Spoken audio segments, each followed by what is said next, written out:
Okay, thank you, member. This one has 2.2 diesel. Install the power boot and speaker, a lot of thing, everything. 1, 2, 3. Open. It's the same.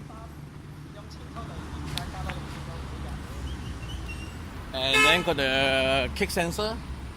Just kick.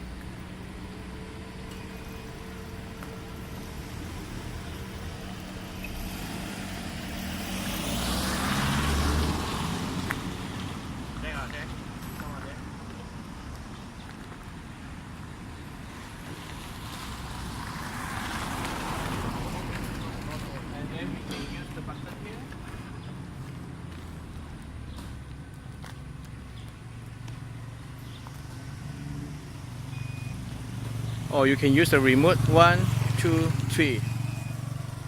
Super close.